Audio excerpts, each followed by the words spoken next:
آپ حضرات سے آغاز میں ایک درخواست کرتا ہوں کہ ایک مرتبہ سورہ الحمد اور 3 مرتبہ سورہ اخلاص کی تلاوت فرما کر مرحوم سید افسر حسین زیدی ابن سید اظہار حسین زیدی کی روح کو ایصال فرمائیں۔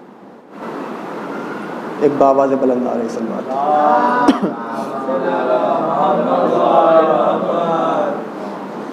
ایک مرد مومن کے 6 ماہی کی مجلس منعقد کی گئی ہے۔ آج کی اس مجلس کو مولانا سعید الحسن صاحب قبلہ لکھنؤ خطاب فرمائیں گے۔ میں بلا کسی تمہید کے چند مصروں سے آغاز کرتا ہوں اور شاعر اہل بیت محترم حسن عباس محمود آبادی صاحب پیشخوانی کے فرائض انجام دیں گے۔ میں آغاز کرتا ہوں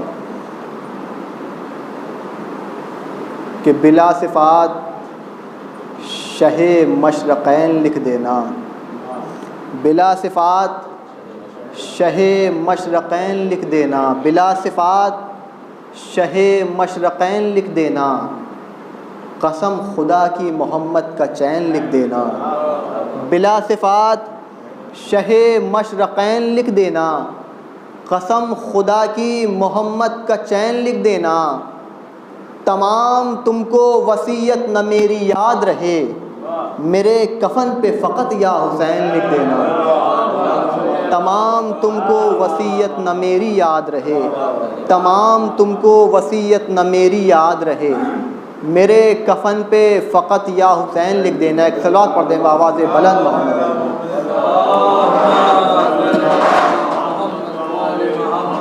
عظمت محمد و آل محمد پر مل جل کر بلند ترین صلوات ارشاد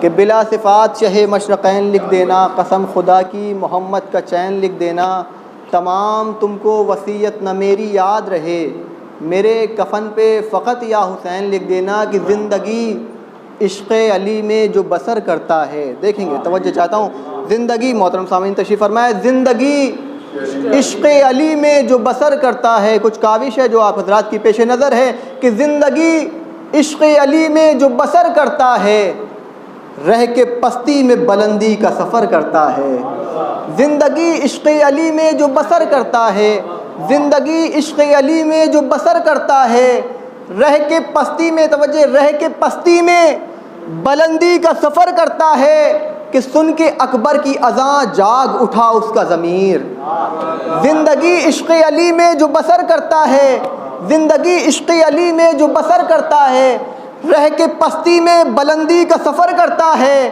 کہ سن کے اکبر کی اذاں جاگ اٹھا اس کا ضمیر، اور ابھی ظلم کی دیوار میں در کرتا ہے، سن کے اکبر کی اذاں جاگ اٹھا اس کا ضمیر، سن کے اکبر کی اذاں جاگ اٹھا اس کا ضمیر، اور ابھی ظلم کی دیوار میں در کرتا ہے، سن کے اکبر کی اذاں جاگ اٹھا اس کا ضمیر، اور ابھی ظلم کی دیوار میں در کرتا ہے کہ تیر کی زد پہ ہے اصغر کا تبسم، لیکن توجہ چاہتا ہوں، تیر کی زد پہ ہے اصغر کا تبسم، لیکن باپ خوش ہے کہ نیا وار پسر کرتا ہے، تیر کی زد پہ ہے اصغر کا تبسم، لیکن تیر کی زد پہ ہے، ذرا نوازی محبت، تیر کی زد پہ ہے اصغر کا تبسم، لیکن تیر کی زد پہ ہے اصغر کا تبسم، لیکن باپ خوش ہے کہ نیا وار پسر کرتا ہے، تیر کی زد پہ ہے اصغر کا تبسم، لیکن باپ خوش ہے کہ نیا وار پسر کرتا ہے، باپ خوش ہے کہ نیا وار پسر کرتا ہے کہ وہ آ کر بات کرتے ہیں بلا کر بات کرتے ہیں، مطلب وہ آ کر بات کرتے ہیں بلا کر بات کرتے ہیں، کوئی میسم صفت ہو تو برابر بات کرتے ہیں۔ ایک صلوات پڑھ دیں آپ ذرا بآواز بلند، ایک اور بلند ترین صلوات ارشاد فرمائیں۔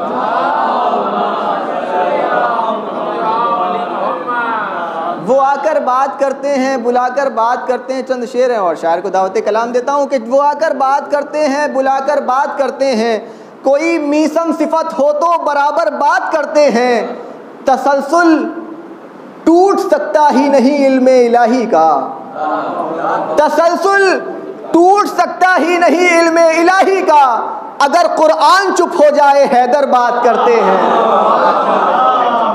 تسلسل ٹوٹ سکتا ہی نہیں علم الہی کا، اگر قرآن چپ ہو جائے حیدر بات کرتے ہیں، امامت کی گواہی دی ہے بے شک سنگ اسود نے. دیکھیں گے شعر، امامت کی گواہی دی ہے بے شک سنگ اسود نے، جو حق پر بات آ جائے تو پتھر بات کرتے ہیں. امامت کی گواہی دی ہے بے شک سنگ اسود نے، جو حق پر بات آ جائے تو پتھر بات کرتے ہیں. کہ ہمیں دار و رسن کی بندشوں سے کیوں ڈراتے ہو. دیکھیں گے بطور خاص کہ وہ آ کر بات کرتے ہیں، بلا کر بات کرتے ہیں، کوئی میسم صفت ہو تو برابر بات کرتے ہیں. تسلسل ٹوٹ سکتا ہی نہیں علم الہی کا، اگر قرآن چپ ہو جائے حیدر بات کرتے ہیں. امامت کی گواہی دی ہے بے شک سنگ اسود نے، جو حق پر بات آ جائے تو پتھر بات کرتے ہیں. کہ ہمیں دار و رسم کی بندشوں سے کیوں ڈراتے ہو، کہ ہم ایسے ہی موقعوں پر تو کھل کر بات کرتے ہیں. ہمیں دار و رسم کی بندشوں سے کیوں ڈراتے ہو، ہمیں دار و رسم کی بندشوں سے کیوں ڈراتے ہو، کہ ہم ایسے ہی موقعوں پر تو کھل کر بات کرتے ہیں. ہمیں دار و رسن کی بندشوں سے کیوں ڈراتے ہو، کہ ہم ایسے ہی موقعوں پر تو کھل کر بات کرتے ہیں. اور شعر آخر کے عزیزوں راستے میں گفتگو اچھی نہیں لگتی. عزیزوں راستے میں گفتگو اچھی نہیں لگتی، چلو دروازے حیدر پر چل کر بات کرتے ہیں. عزیزوں راستے میں گفتگو اچھی نہیں لگتی، چلو دروازہ حیدر پر چل کر بات کرتے ہیں. آئیے حضرات انہی مصروں کے سائے میں گزارش گزار ہوں محترم حسن عباس صاحب محمود آبادی سے کہ وہ آئیں اور بارگاہ آل محمد میں خراج عقیدت پیش فرمائیں. آپ حضرات ایک بلند ترین صلوات پڑھ کر ان کا خیر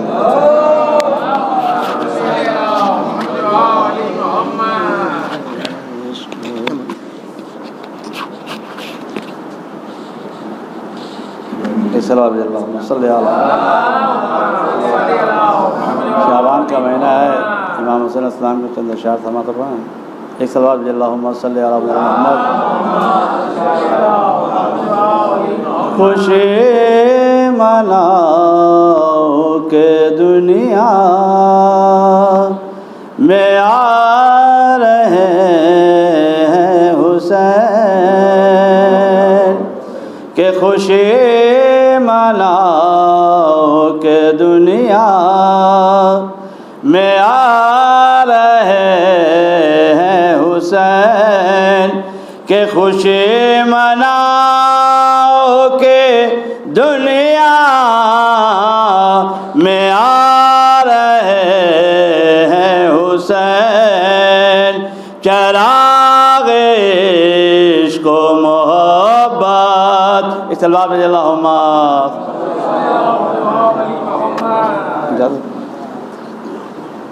خوشی مناؤ کہ دنیا میں آ رہے ہیں حسین. چراغ عشق و محبت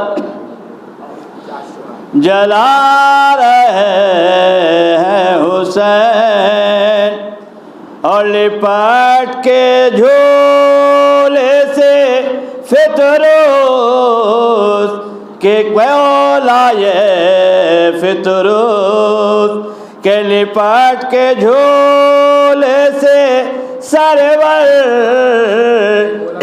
کہ بولائے فطروس.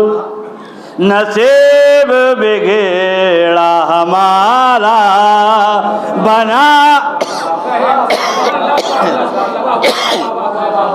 بنا رہے ہیں حسین. نصیب بگڑا ہمارا بنا رہے ہیں حسین. شعر سماعت فرمائیں. ایک صلوات سارا بھیج دیں.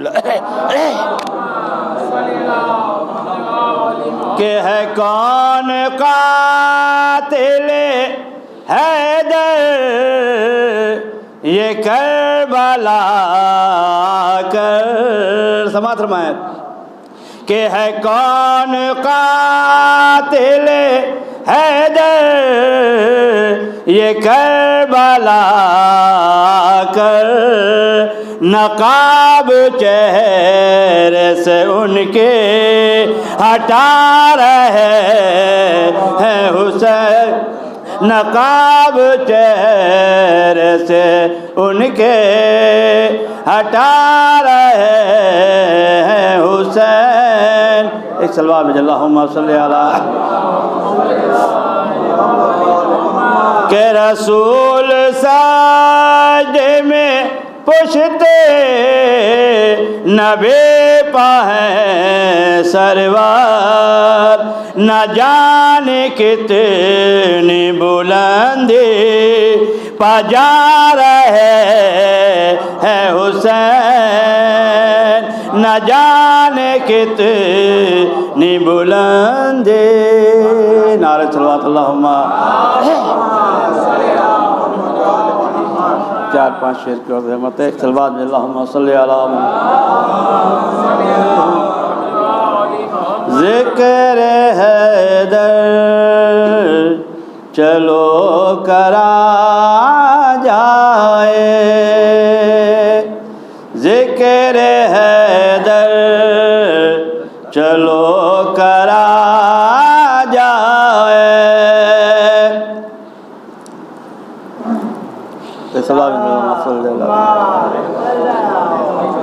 ذکر حیدر چلو کرا جائے، ذکر حیدر چلو کرا جائے،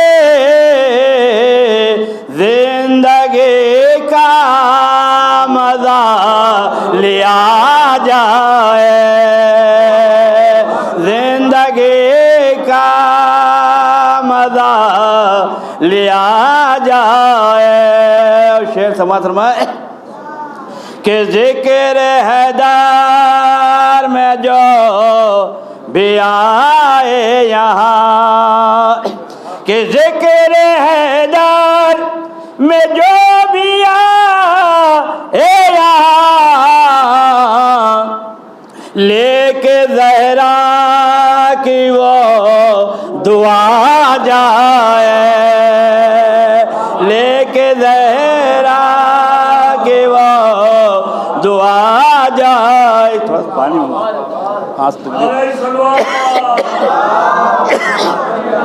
بندہ لے کے اللہم صلی علی، لے کے زہرا کی وہ دعا جائے، ذکر حیدر میں جو بھی آئے یہاں، لے کے زہرا کی وہ دعا جائے۔ صلوات بھی اللہم صلی علی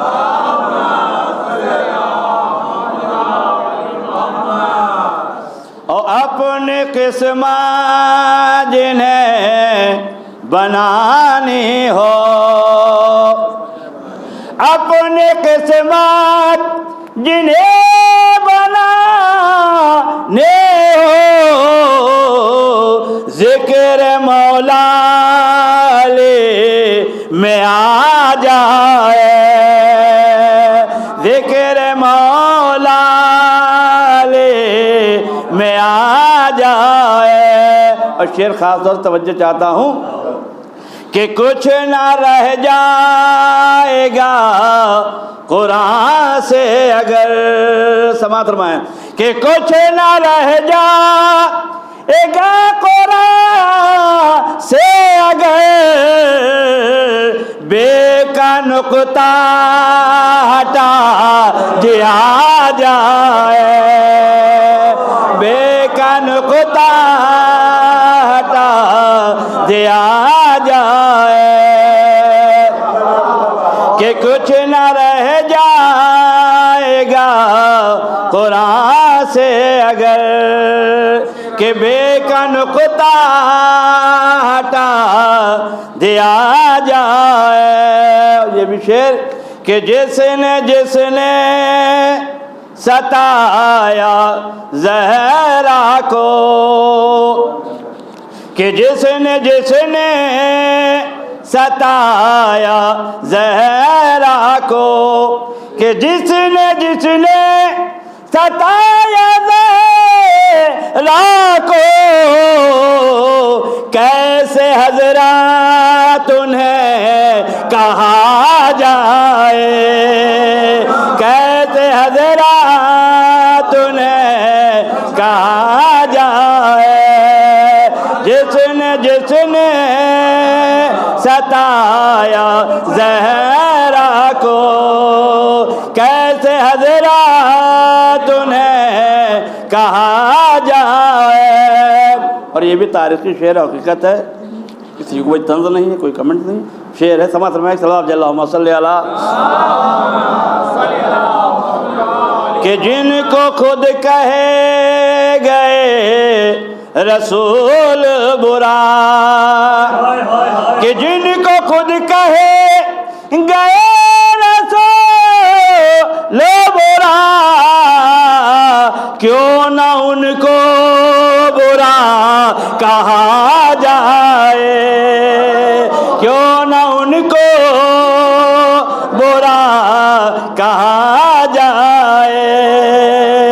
اور قبلہ خاص طور اصلاحی شعر ہے، آج کل کے حالات جو چل رہے ہیں اس مناسبت سے ایک صلوات اللہم صلی علی بھائی بھائی سے سمجھ میں کہ اپنا اسلام نہ کریں شامل، کہ اپنا اسلام نہ کریں شامل، کہ اپنا اسلام نہ کریں شامل، جو شریعت کہے کیا جائے، جو شریعت کہے کیا جائے، اپنا اسلام نہ کریں شامل، جو شریعت کہے کیا جائے۔ اور کربلا والے کہے گئے ڈٹ کر، کہ کربلا والے کہے گئے ڈٹ کر، ظلم کا سامنا کیا جائے، ظلم کا سامنا کیا جائے۔ اور یہ قطع بند اشعار ہیں، خاص طور توجہ چاہتا ہوں، ایک صلوات اور بھیجا حضرات اللہم صلی علی، کہ اپنے انصار سے یہ بولے حسین، کہ اپنے انصار سے یہ بولے حسین، گل چراغوں کو کر دیا جائے، اور ہم ضامن تمہارے جنت کے، ہم ضامن تمہارے جنت کے، جس کو جانا ہے وہ چلا جائے، ہم ضامن تمہارے جنت کے، جن کو جانا ہے وہ چلا جائے۔ اور مکتب توجہ چاہتا ہوں کہ میرے مداحوں میں یہ بولے علی، کہ میرے مداحوں میں یہ بولے علی، ان میں نام حسن لکھا جائے، ان میں نام حسن لکھا جائے، میرے مداحوں میں یہ بولے علی، ان میں نام حسن لکھا جائے۔ ایک اعلان سماعت فرما لیں آپ حضرات کہ انشاءاللہ 9 اپریل بروز جمعہ شب میں 8 بجے اسی مسجد میں مجلس منعقد ہوگی، آصف مسعود وکی مرحوم کے برسی کی مجلس، جس کو عالی جناب مولانا ندیم اصغر صاحب قبلہ بنارس خطاب فرمائیں گے 8 اپریل بروز جمعہ 8 بجے شب میں اسی مسجد میں مجلس منعقد ہوگی. تمام مومنین سے شرکت کی استدعا ہے. بس 4 مصرے اور مولانا کو دعوت کلام دیتا ہوں کہ فرش پر رہ کے فرشتوں کے برابر ہونا. 4 مصرے ملاحظہ فرما لیں کہ فرش پر رہ کے فرشتوں کے برابر ہونا. صلوات پڑھ دیں محمد وال محمد.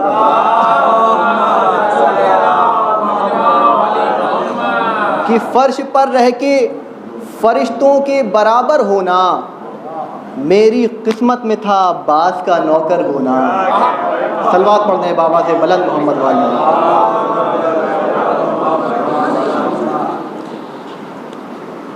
کہ فرش پر رہ کے فرشتوں کے برابر ہونا. فرش پر رہ کے فرشتوں کے برابر ہونا.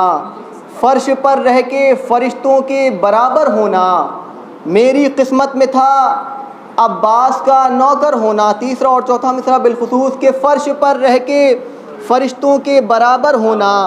فرش پر رہ کے فرشتوں کے برابر ہونا میری قسمت میں تھا عباس کا نوکر ہونا. بس یہی سوچ کے ہم چھت پر لگاتے ہیں علم. ہاں ضروری ہے کسی ہاتھ کا سر پر ہونا. بس یہی سوچ کے ہم چھت پر لگاتے ہیں علم. بس یہی سوچ کے ہم چھت پر لگاتے ہیں علم. ہاں ضروری ہے کسی ہاتھ کا سر پر ہونا. آئیے حضرات جی 9 اپریل بروز جمعہ 8 بجے شب میں اسی مسجد میں مجلس منعقد ہوگی. آصف مسعود اور وکی صاحب کی برسی کی مجلس. تمام مومنین سے شرکت کی استدعا ہے. کہ میں گزارش کر رہا ہوں بڑے ہی ادب و احترام کے ساتھ ملتمس ہوں خطیب اہل بیت علی جناب مولانا سعید الحسن صاحب قبلہ کی خدمت میں رونق افروز ممبر ہوں اور اپنے نورانی بیان سے مومنین قلوب کو منور فرمائیں. آپ حضرات سے درخواست ہے مل جل کر عظمت وال محمد پر محمد وال محمد بلند ترین سلام. آپ حضرات سے گزارش ہے کہ ایک مرتبہ سورہ حمد اور 3 مرتبہ سورہ توحید کی تلاوت فرما کے مرحوم سید افسر حسین زیدی ابن سید اظہار حسین زیدی کو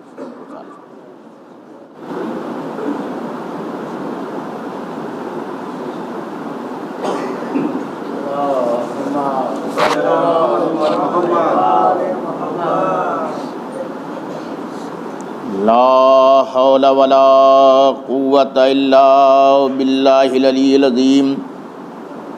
حسبنا اللہ ونعم الوکیل نعم المولا ونعم النصیر. اعوذ باللہ من الشیطان الرجیم. بسم اللہ الرحمن الرحیم. الحمد للہ رب العالمین والعاقبۃ للمتقین والجنۃ للموحدین والنار للملحدین. والصلاة والسلام على اشرف الانبیاء والمرسلین سیدنا و مولانا ابی القاسم محمد وعلى آلہ الطیبین الطاہرین المعصومین المظلومین.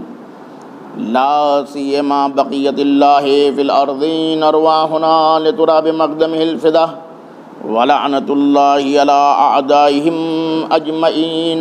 اما بعد فقد قال الامام الباقر علیہ السلام اللہم انا نرغب الیک فی دولت کریمہ تعز بها الاسلام واہلا وتذل بها النفاق واہلا. صلی اللہ علیہ محمد پر.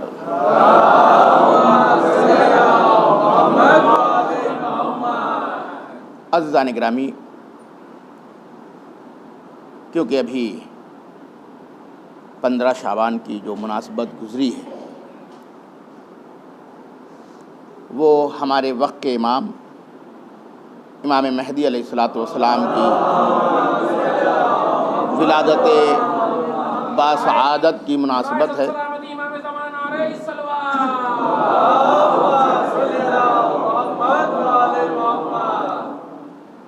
اور ہم لوگ ماہ رمضان سے بھی قریب ہیں، اور حقیقت یہ ہے کہ ماہ رمضان تجلی ہے امامت کی.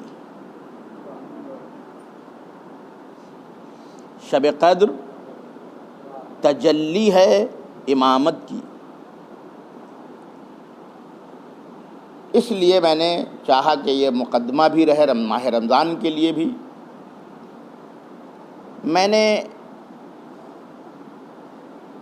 جو جملات آپ کی خدمت میں پیش کیے ہیں وہ دو طریقے سے اس کی روایت ہے۔ ایک روایت یہ ہے کہ محمد بن مسلم نے امام باقر علیہ السلام سے روایت فرمائی ہے کہ آپ نے حکم دیا کہ خاص طور سے نماز جمعہ میں یہ دعا کی جائے۔ وہ دعا کیا ہے؟ اللہم انا نرغب الیک فی دولت کریمہ، پروردگار ہم رغبت رکھتے ہیں، ہم چاہتے ہیں، جب تک دلوں میں تڑپ پیدا نہ ہو ہم کیوں دیں۔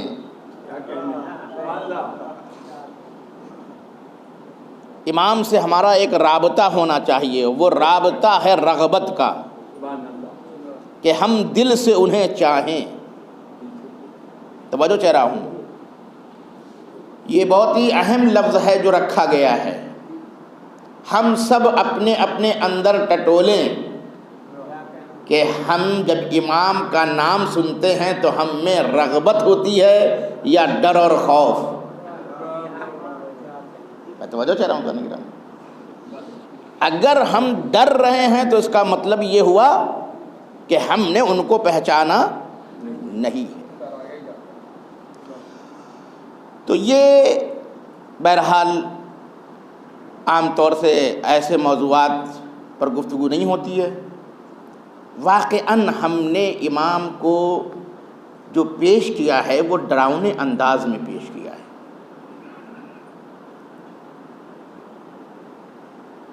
جبکہ دعا کیا کہہ رہی ہے کہ ہم اس منزل میں آئیں کہ ہم کہیں اللہم انا نرغب الیک فی دولت کریمہ، پروردگار ہم رغبت رکھتے ہیں، ہم چاہتے ہیں کہ اس دولت کریمہ کو، اس حکومت کریمہ کو بھیج دیں۔ توجہ چاہ رہا ہوں۔ دیکھیے یہ رغبت ہمارے لیے ذمہ داری بھی لاتی ہے کہ اگر ہم اس سے کہہ رہے ہیں کہ پروردگار دولت کریمہ کو بھیج دے، تو اس کا مطلب تو یہ بھی ہے کہ ہم یہ بھی تو کہنا چاہتے ہیں کہ ہم اپنے اندر کرم کی اتنی صلاحیت پیدا کر چکے ہیں کہ ہم دولت کریمہ چاہتے ہیں۔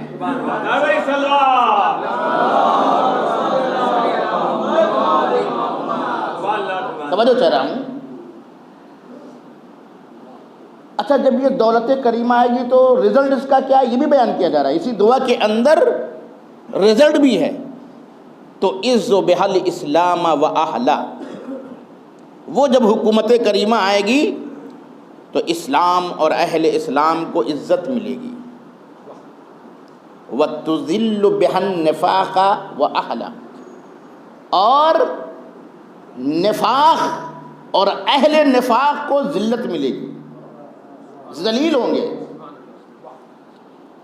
عجیب اس دعا کے اندر گہرائی ہے۔ تو یہ میں نے کہا کہ امام باقر علیہ السلام سے ہے، اصول کافی میں ہے یہ۔ اور دوسری روایت وہ یہ ہے کہ آپ حضرات جب ماہ رمضان ابھی آئے گا اور جو لوگ مفاتی سے تھوڑی بہت انسیت رکھتے ہیں اور ماہ رمضان کی دعاؤں سے انسیت رکھتے ہیں تو وہ جانتے ہیں کہ ماہ رمضان میں ایک دعا ہے، اس کا نام ہے دعائے افتتاح، اور اس دعائے افتتاح کو ہر شب پڑھنے کا کیا ہے؟ حکم ہے کہ آپ ماہ رمضان جو کہ ماہ دعا ہے اس میں آپ ہر شب دعائے افتتاح پڑھیں۔ اس دعائے افتتاح کے اختتام کے حصے میں یہ دعا بھی موجود ہے کہ اللہم انا نرغب الیک فی دولت کریما، پروردگار ہم تجھ سے حکومت کریمہ کو چاہتے ہیں کہ وہ حکومت کریمہ بھیج دے، تذل بها الاسلام واہلا، اسلام اور اہل اسلام کو عزت ملے گی، وتذل بها النفاق واہلا، اور جو اہل نفاق ہیں انہیں یعنی نفاق کو بھی ذلت ملے گی اور اہل نفاق کو بھی ذلت ملے گی۔ اچھا دیکھیں، بیچ میں اس دعا میں یا تو اسلام کی بات کی گئی یا نفاق کی، شرک و کفر کی بات نہیں کی گئی۔ تو اس کا مطلب یہ ہے کہ وہ جب آئیں گے تو شرک تو ختم ہو چکا ہوگا نا، کفر تو ختم ہو چکا ہوگا نا، لیکن کیونکہ انسان اختیار تو رکھتا ہی ہے، اختیار سلب نہیں ہوگا، اس لیے اس دعا سے یہ نتیجہ نکلتا ہے کہ منافقت وہاں بھی رہے گی۔ لیکن اب فرق اتنا رہ جائے گا کہ پہلے منافقت اسلام کا ماسک پہن کر کے عزیز ہو جایا کرتی تھی، مگر اس مہدی کے بعد ان کو ہمیشہ کی ذلت ہی ملے گی۔ ایک صلوات بھیجے محمد و آل محمد پر۔ لیکن بہت بڑی بات میں نے آپ کی خدمت میں پیش کی ہے، یہ اس کو آپ سمجھیں کہ میں نے کیا موتی آپ کے حوالے کر دیا ہے۔ دیکھیے، یہ بھی اسلام کی برکت تھی۔ ظاہری طور پر جو لوگ دل سے ایمان نہیں لائے، منافق تھے نا، زبان پر دین جاری کرتے تھے، تو ہمارے دین نے ان کو بھی عزت دے دی ہے نا، عزیز ہو گئے وہ۔ فتح مکہ سے پہلے تک جو لوگ ذلیل تھے وہ پیغمبر کی آواز طلقہ کے ساتھ عزیز ہو گئے۔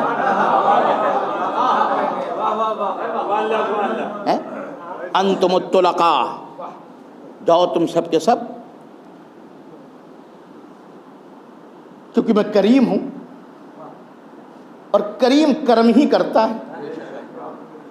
میں کیا کروں، مجھے اللہ نے رحمت للعالمین بنایا ہے، اب عالمین میں تم بھی آتے ہو۔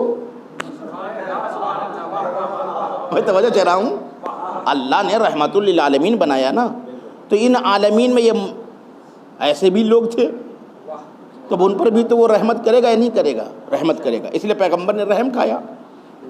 توجہ چاہ رہا ہوں، تو دیکھیے منافق تھے مگر ظاہری اسلام نے ان کو عزت دے دی،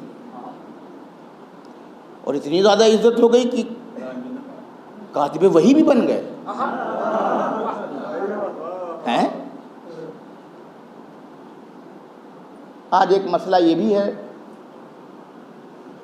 نا، قرآن مجید کے سلسلے میں گفتگو جو چل رہی ہے، تو اس میں ایک شیطنت یہ بھی کی گئی وسیم رضوی کی طرف سے کہ اس نے یہ کہا کہ خلفائے راشدین نے یہ آیتیں بڑھا دی ہے نا۔ تو میں بتانا یہ چاہتا ہوں کہ شیعوں کا یہ عقیدہ نہیں ہے، شیعوں کا یہ عقیدہ نہیں ہے۔ شیعہ اس چیز کے قائل نہیں ہے کہ قرآن کو بعد میں جمع کیا گیا ہے، شیعہ اس چیز کے قائل ہیں کہ قرآن رسول کی زندگی میں جمع کیا گیا ہے۔ توجہ چاہ رہا ہوں، رسول کی زندگی میں قرآن جمع ہوا ہے، رسول کے بعد جمع نہیں ہوا ہے کہ ہم کہیں کہ کسی نے بڑھا دیا ہے۔ دیکھیے میں بنیادی بات آپ کی خدمت میں عرض کرنے جا رہا ہوں، اس نے شیطنت کی تھی کس کے ذریعے سے اختلاف پیدا ہو جائے گا برادران اہل سنت میں، شیعوں میں ہیں، جبکہ ہم نے کہا کہ ہم اصلاً اس چیز کے قائل ہی نہیں ہیں، اور یہ ہو بھی نہیں سکتا کہ قرآن کسی کے اوپر اتارا جائے، جمع کرنے کی ذمہ داری کسی اور کو دے دی جائے۔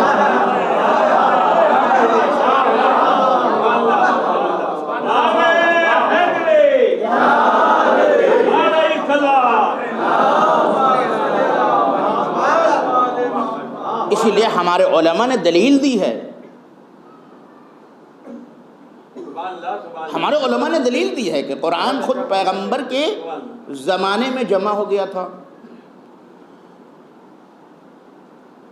اس کی ایک دلیل یہی ہے کہ پیغمبر کے ساتھ کاتبان وحی کا پورا ایک گروہ تھا،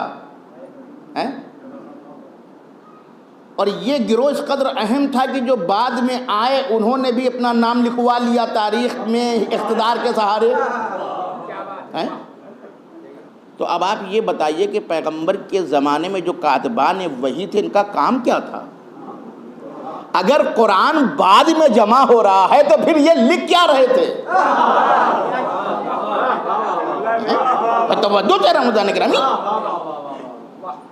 بھائی، کاتبان وحی پھر کر کیا رہے تھے؟ پورا ایک گروہ تھا کاتبان وحی کا کہ ہم نے کہا کہ حتیٰ کہ جو بعد میں بھی ایمان لائے اور جب ان کے بچے اقتدار میں پہنچے تو انہوں نے اپنے ابا کو بھی وہاں پہنچا دیا، بتا دیا وہ بھی کاتب وحی تھے۔ تو چلیے کم سے کم مان لیتے ہیں کہ چلو بھائی انہوں نے بھی 2-3 لکھ لی ہوگی۔ تو ہمارے علماء نے دلیل دی کہ پیغمبر کاتبان رکھتے تھے، یہ لکھنے والا گروہ اسی کام پہ مامور تھا۔ اب یہ اور بات ہے کہ جو جب شامل ہوا تبھی کا لکھ سکتا ہے۔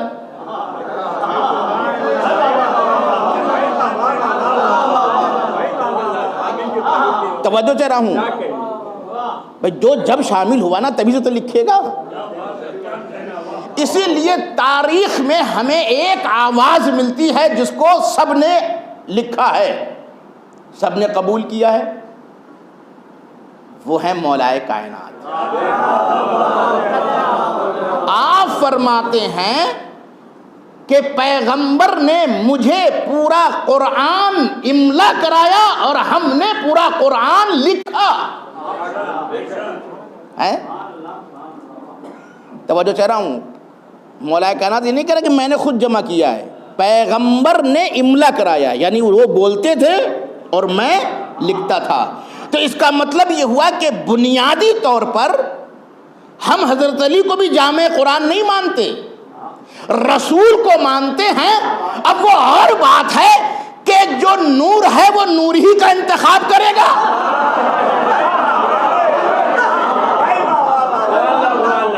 ایک صلوات دیجئے محمد و آل محمد پر۔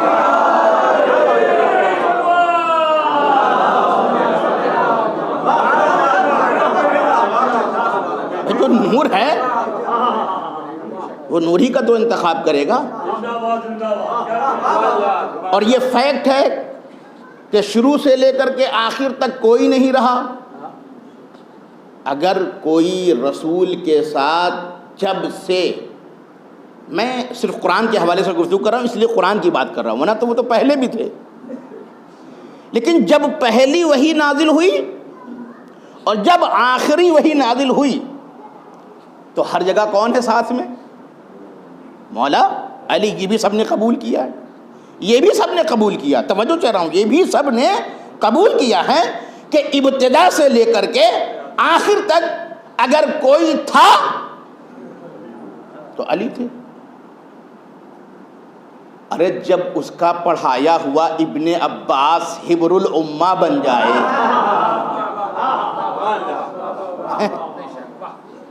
حبر الامہ۔ اور اب دیکھیں بات میں اس طرف نہیں لے جانا چاہتا تھا لیکن اب آ رہی ہے بات، تو حبر الامہ ان کو کہا جاتا ہے نا، سب سے بڑے مفسر کس کو مانا گیا؟ ابن عباس کو مانا گیا۔ وہ بھی اس لیے مان لیا گیا کیونکہ ان کے بھی بچے بعد میں حکومت میں پہنچ گئے تھے، اس لیے مان لیا گیا، ورنہ اگر بنی عباس حکومت میں نہ آئے ہوتے تو ابن عباس کو بھی یہ حیثیت نہ ملتی۔ یہ تو ابن عباس کو اس لیے اتنی حیثیت ملی، کوئی بات نہیں، یہ اپنا اپنا مقدر ہے کہ چاہے تو استاد سے قرآن لو اور چاہے شاگرد سے۔ ایک صلوات بھیجے محمد و آل محمد پر۔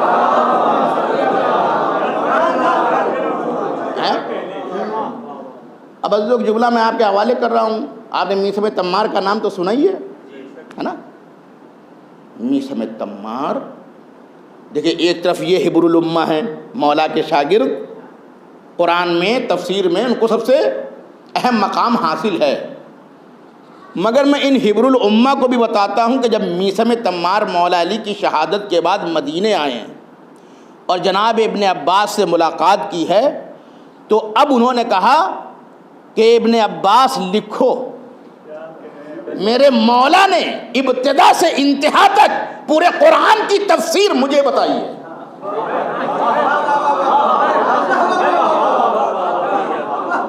یہ تسلسل ہے، دیکھیے یہ تسلسل ہے۔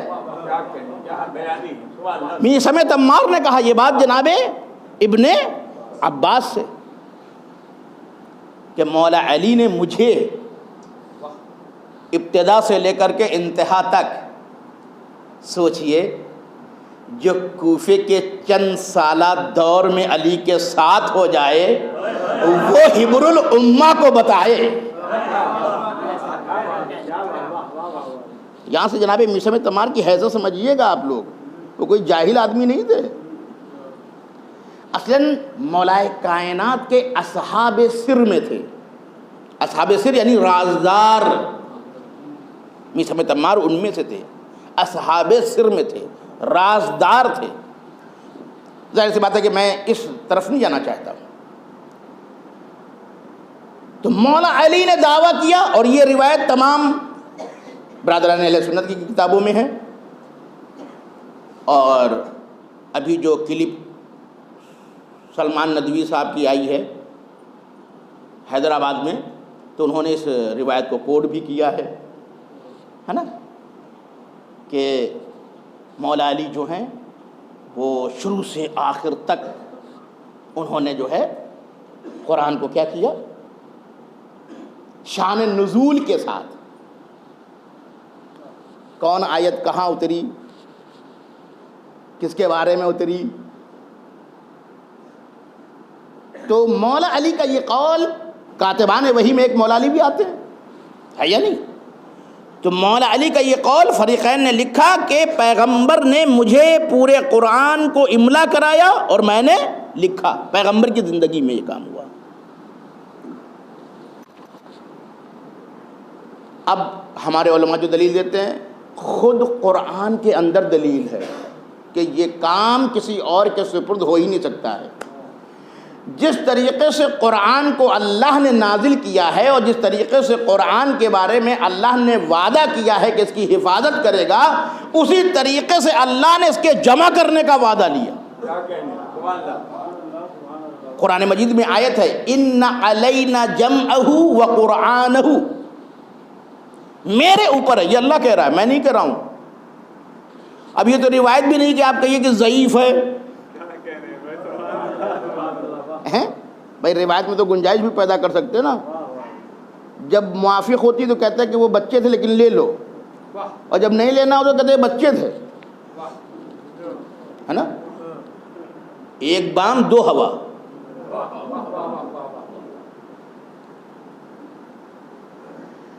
تو قرآن مجید میں خود آیت موجود ہے کہ پروردگار خود کہہ رہا ہے کہ ان علینا جمعہ وقرآنہ، میرے اوپر ہے اس کا جمع کرنا، میرے اوپر ہے، اور میرے اوپر ہے اس کو اے پیغمبر آپ کی زبان سے پڑھوانا۔ سمجھ میں آ گیا؟ میری ذمہ داری ہے۔ میں نے کہا نہیں، یہ تو نہیں ہو سکتا ہے کہ نازل کسی کے اوپر ہو اور جمع کوئی اور کرے۔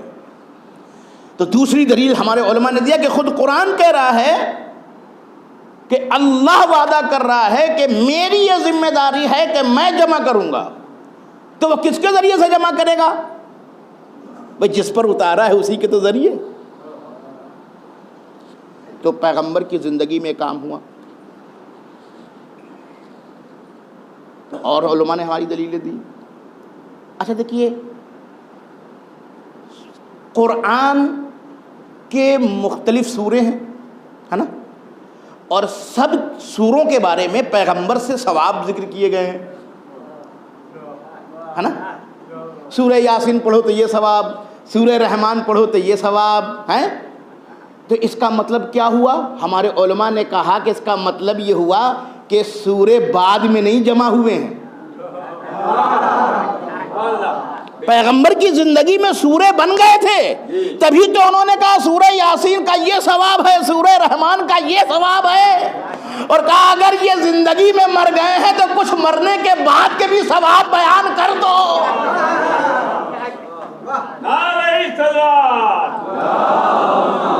توجہ کرو حضرات گرامی، کیونکہ بعد میں یہ دعویٰ کیا جاتا ہے کہ ہاں وہ انہوں نے سوروں میں جمع کیا تھا، ہے نا، سورے بنائے تھے انہوں نے. تو پھر اگر انہوں نے بنائے تھے سورے تو یہ رسول اللہ پہلے ہی تو ثواب کیوں بیان کر رہے ہیں کہ سورہ رحمان کا یہ ثواب ہے، سورہ یاسین کا یہ ثواب ہے، سورہ ملک کا یہ ثواب ہے. تو ہمارے علماء نے کہا کہ اس کا مطلب یہ ہوا کہ یہ تو تمام مسلمانوں میں یہ ثواب کی روایتیں موجود ہیں، تو اس کا مطلب ہے کہ پیغمبر کی زندگی میں یہ سورے بن گئے تھے، ہے نا. اب عزیزو، مضبوط قرآن کی آیت، اب اس کے بعد پیغمبر جا رہے ہیں تو کیا کہا؟ توجہ چاہ رہا ہوں، پیغمبر اس دنیا سے جا رہے ہیں تو کیا کہا؟ انی تارکن فیکم الثقلین کتاب اللہ و عطرتی اہل بیتی. میں تمہارے درمیان دو چیزیں چھوڑے جا رہا ہوں. پیغمبر یہ بھی کہہ سکتے تھے کہ میں قرآن چھوڑ کے جا رہا ہوں، پیغمبر یہ بھی کہہ سکتے تھے میں آیات چھوڑ کر کے جا رہا ہوں. نہیں، پیغمبر نے کہا میں کتاب چھوڑ کے جا رہا ہوں. توجہ چاہ رہا ہوں، کتاب کہتے کسے ہیں؟ بکھری ہوئی آیتوں کو کتاب نہیں کہا جاتا. صلوات بھیجے محمد وآل محمد پر. میں توجہ چاہ رہا ہوں حضرات گرامی، یہ تو سبھی نے لکھا نا، یہ حدیث تو ڈسپیوٹڈ نہیں ہے نا، یہ حدیث اختلافی نہیں ہے. پیغمبر چھوڑ کر کے جا رہے ہیں، ترکہ ہے. اب عزیزوں جملہ میں کہہ رہا ہوں، ترکہ جو چھوڑنے والا جیسا چھوڑ دے ویسا ہی رہے گا، نہ اس میں گھٹا سکتے ہو نہ بڑھا سکتے ہو.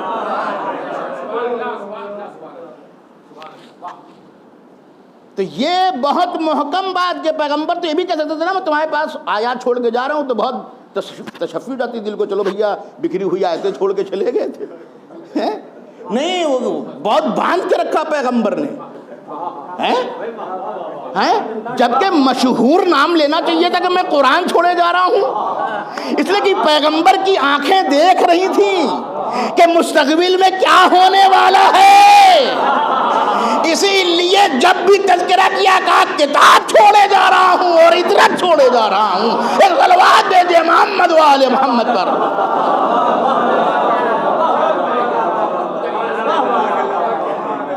توجہ چاہ رہا ہوں حضرات گرامی، تو یہ کام پیغمبر کی زندگی میں ہوا، یہ کام پیغمبر کی زندگی میں ہوا. حافظین تھے، حفظ کرتے تھے نا. اب روایات میں ہے کہ بہت سے اصحاب جو تھے وہ پورے قرآن کے حافظ تھے. ہائے ہائے، حافظہ حفظ کرنے کے بعد بھی حافظہ نہ رہا.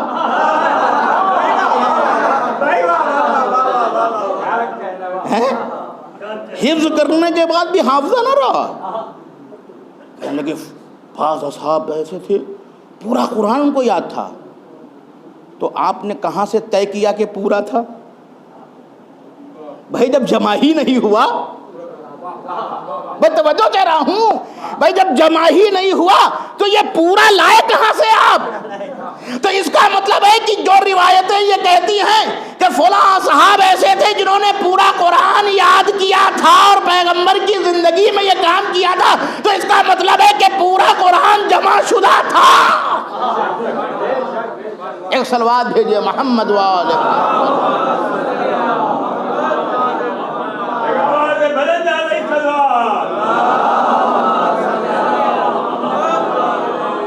اسی لیے میں کہہ رہا ہوں کہ ہم کو چاہیے کہ ہم اپنے عقیدے سمجھیں.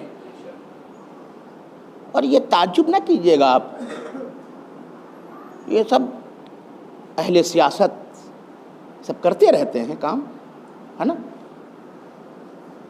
تشبیہ دے دوں، دیکھیے جب ہمارے اس کو دیکھیے سیاست ہے.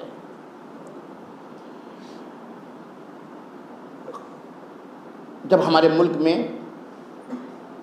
ایک پارٹی ہٹی دوسری پارٹی کی حکومت آئی تو آپ نے دیکھا ہوگا کہ جو حاکم وقت تھے وہ بہت جلدی ہی چلے گئے ایک اسٹیشن کا افتتاح کرنے, ہے نا,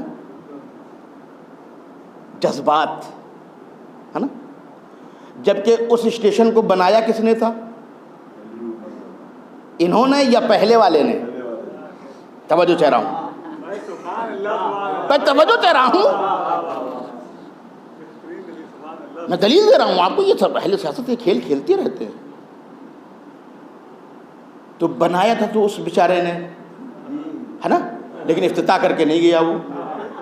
اور جو دوسرے صاحب آئے انہوں نے سارا کریڈٹ لے لیا اور میڈیا میں اس طریقے سے دکھایا گیا کہ بس جیسے لگتا ہے کہ 15-20 دن میں انہوں نے بنا دیا ہے نا. آپ نے دیکھا نا, تو یہ ہوتا رہتا ہے. تو یہ شوق آج ہی کا نہیں ہے,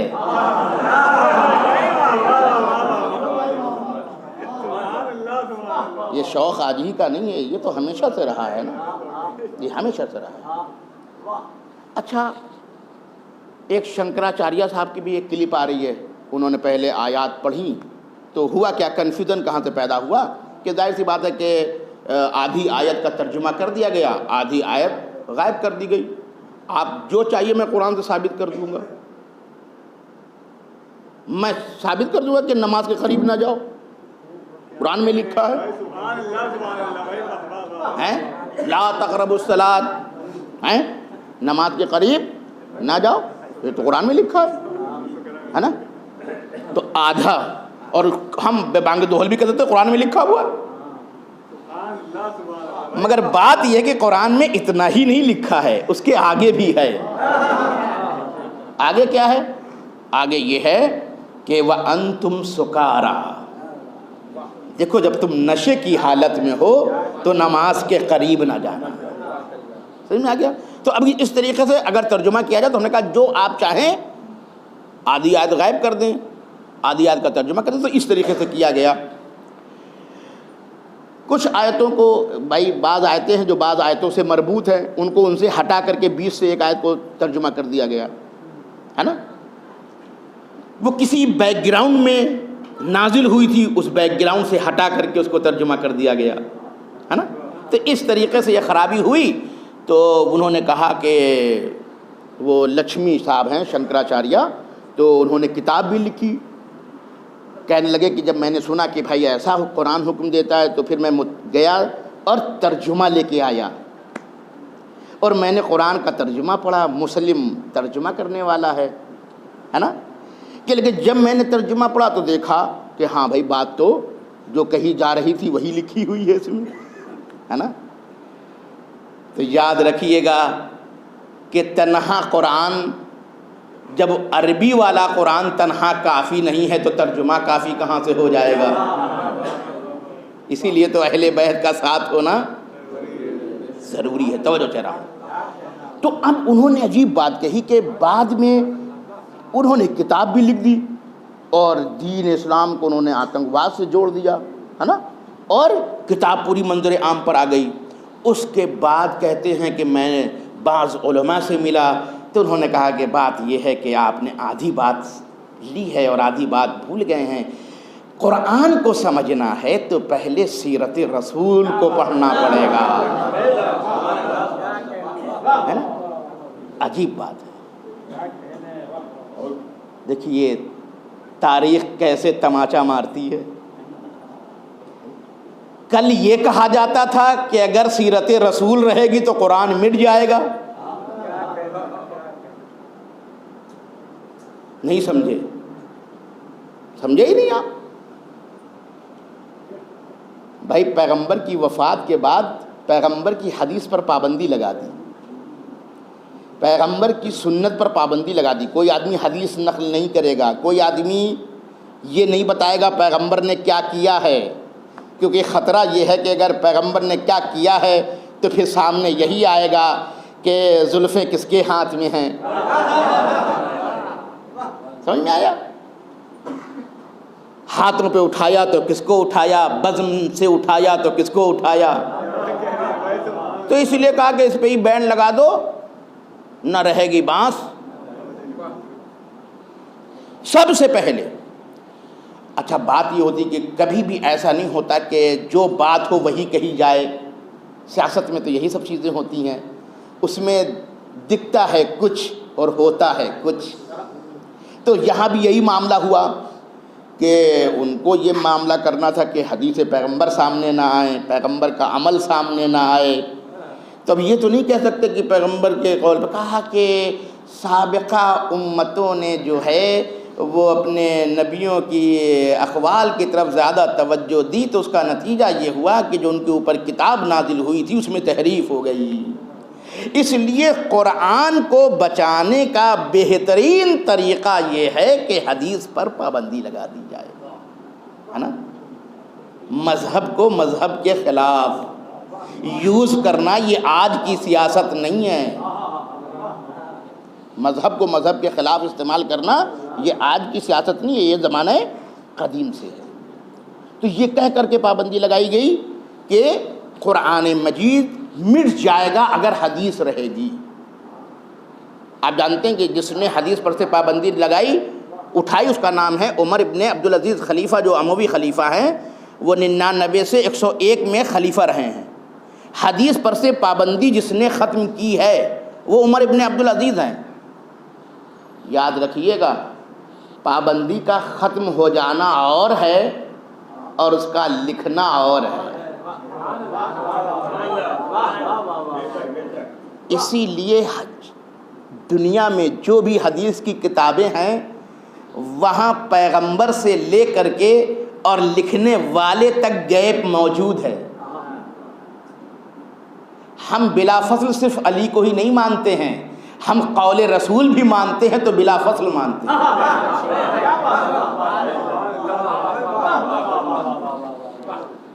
ایک تاریخی جملہ جو میں نے آپ کے حوالے کیا اور آپ نے سرسری سن لیا.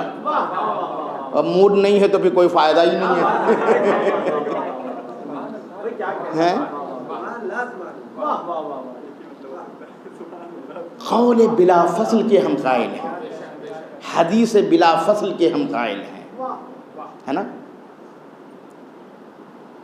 یہ زیادہ تر کتابیں بنی عباس کے زمانے میں لکھی گئی ہیں.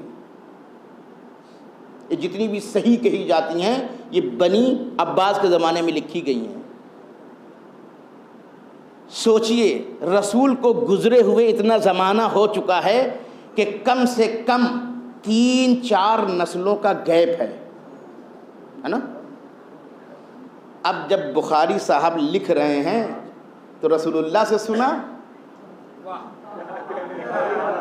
نہیں، رسول اللہ کے بعد والے صحابی سے سنا نہیں.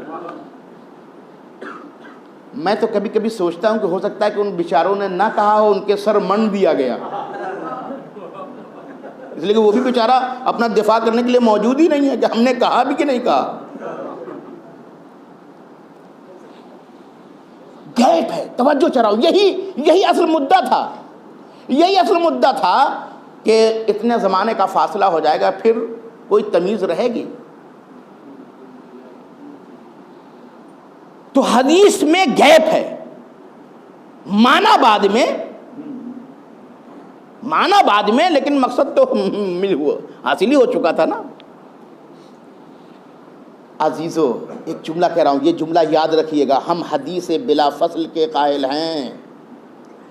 اسی لیے ہمارے ائمہ سے جب آتے تھے اور کہتے تھے اپنے جد کی حدیث سنائیے تو وہ حدیث نہیں سناتے تھے، پہلے سلسلہ سناتے تھے.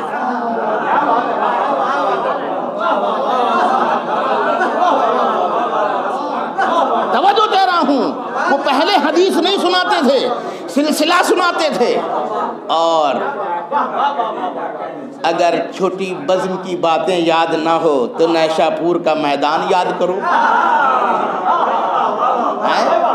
امامت کی 8ویں کڑی، توجہ چاہ رہا ہوں، امامت کی 8ویں کڑی. اور نیشا پور جب پہنچے ہیں ابھی محمل کے اندر ہیں اور وہاں دیکھا تو چاروں طرف لوگ کھڑے ہیں اور قلم کاغذ لیے ہوئے ہیں. عجب انتقام قدرت، کل اس کے جد کو تم نے ایک قلم نہ دیا اور آج اسی کے آل کے سامنے قلم لے کر کے حاضر ہو. اب بعض روایت کہتی ہے کہ 70,000 قلم لکھنے والے موجود راوی. میں یہ سمجھتا ہوں کہ امام رضا تک آتے آتے امت کے مزاج میں یہ بات آ گئی کہ اب ہم ادھر ادھر سے نہیں سنیں گے، اس لیے کہ انہوں نے جو فرمائش کی تو یہ کہہ کے فرمائش کی کہ اے فرزند رسول اپنے جد کی حدیث سنائیے. میں توجہ کر رہا ہوں. اے فرزند رسول، اے فرزند رسول اپنے جد کی حدیث سنائیے، ہے نا. اے فرزند رسول اپنے جد کی حدیث سنائیے، اس کا مطلب ہے کہ امت ٹھوکریں کھانے کے بعد ہی صحیح اب اس منزل پہ تو آ گئے کہ بھائی اب ادھر ادھر سے نہیں سنیں گے. آپ فرزند رسول ہیں، آپ بتائیے کہ آپ کے جد نے کیا کہا.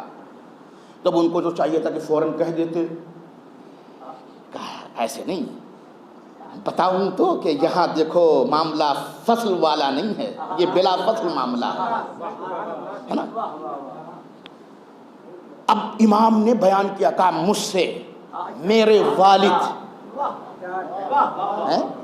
موسیٰ کاظم نے اور ان سے ان کے والد امام جعفر صادق نے اور ان سے ان کے والد امام محمد باقر نے اور امام محمد باقر سے ان کے والد امام زین العابدین نے اور امام زین العابدین نے اپنے والد امام حسین سے اور امام حسین نے امام حسن سے. دیکھیے کڑی ہے بھائی. امام حسین چاہتے یا امام رضا چاہتے تو وہاں سے امام حسین سے مولا علی سے جوڑ دیتے. میں توجہ کہہ رہا ہوں، نہیں مولا علی سے نہیں جوڑا ہے، کہا کہ جیسے سلسلہ آیا ہے ویسے ہی بیان کروں گا. لہذا کہا کہ امام حسین سے امام حسن نے اور امام حسن نے مولا علی سے، مولا علی نے رسول خدا سے، رسول خدا نے جبریل سے، جبریل نے خدا سے.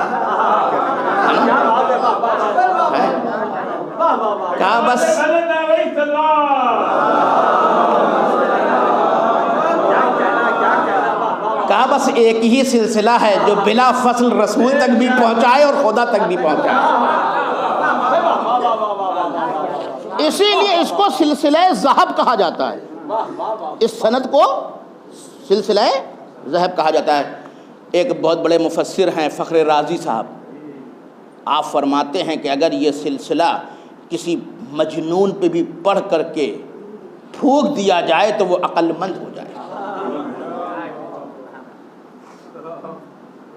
خدا کی قسم تاریخ اپنے انتقام لے رہی ہے نا. کل تو اس سلسلے کے جد کے اوپر تو تم نے مجنون ہونے کا الزام لگایا تھا اور آج اعتراض کرنے پہ مجبور ہو کہ اگر اس سلسلے کو مجنون پہ بھی پڑھ کے پھونک دیا جائے تو وہ عقل مند ہو جائے. ارے جب ان کے نام کی برکت یہ ہے تو وہ خود کیا ہوں گے. صلوات بھیجیے محمد وآل محمد.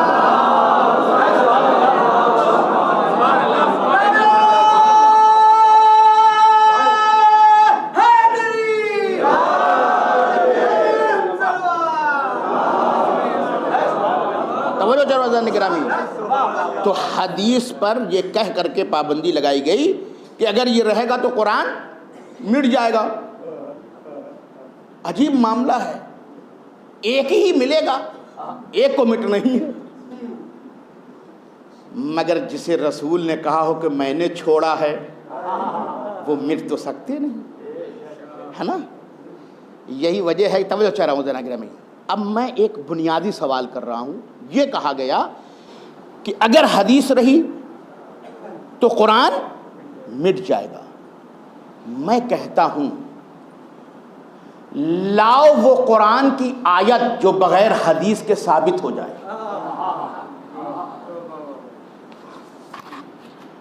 حدیث سے قرآن کی آیت ثابت ہوتی ہے. دلیل دوں؟ قرآن کتابی شکل میں تو اترا نہیں تھا، پیغمبر کے اوپر اترا نا. آپ کو کیا پتا رسول کیا پڑھ رہے ہیں؟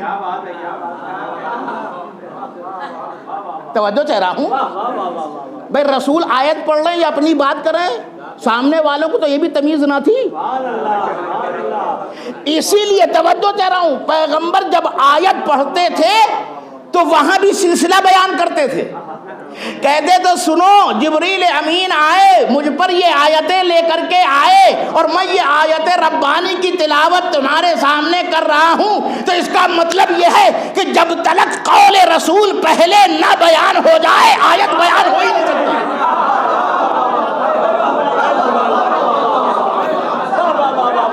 اب اس سے بڑی دلیل نہیں دے سکتا ہوں میں.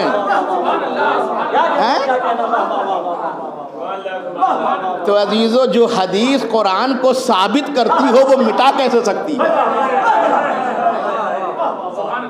جو حدیث قرآن کو ثابت کرتی ہو وہ حدیث کو مٹا کیسے سکتی ہے؟ یہی وجہ کہ چل نہیں پایا، پھر آخر میں اجازت دی.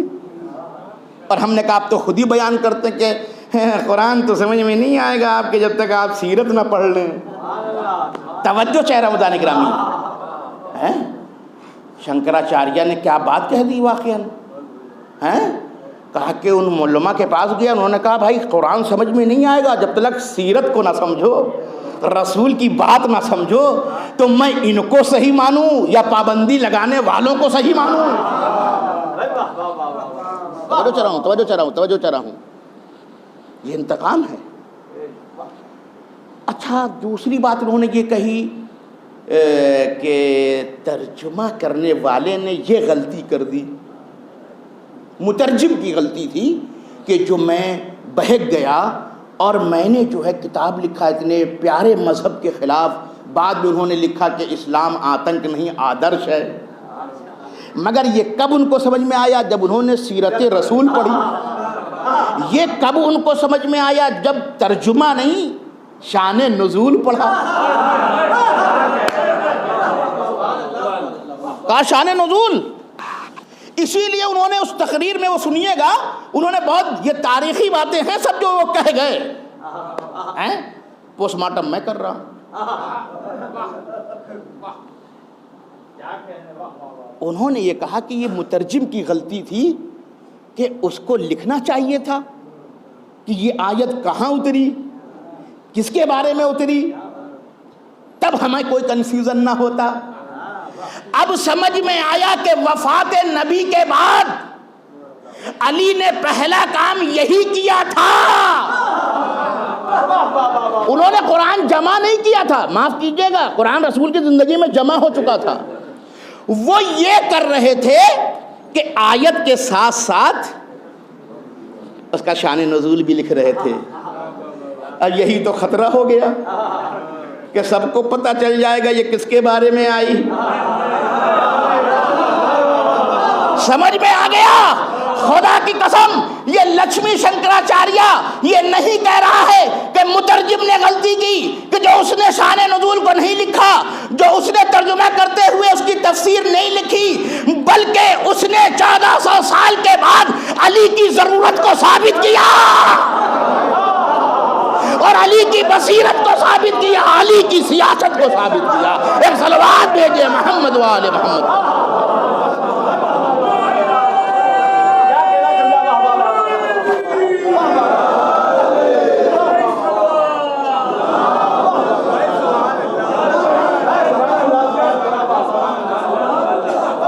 ظاہر سی بات ہے کہ مجھے اس چیپٹر پہ پوری گفتگو نہیں کرنی ہے، ورنہ میں وہاں تک جاتا، لیکن سارا ٹائم اسی میں لگ جائے گا.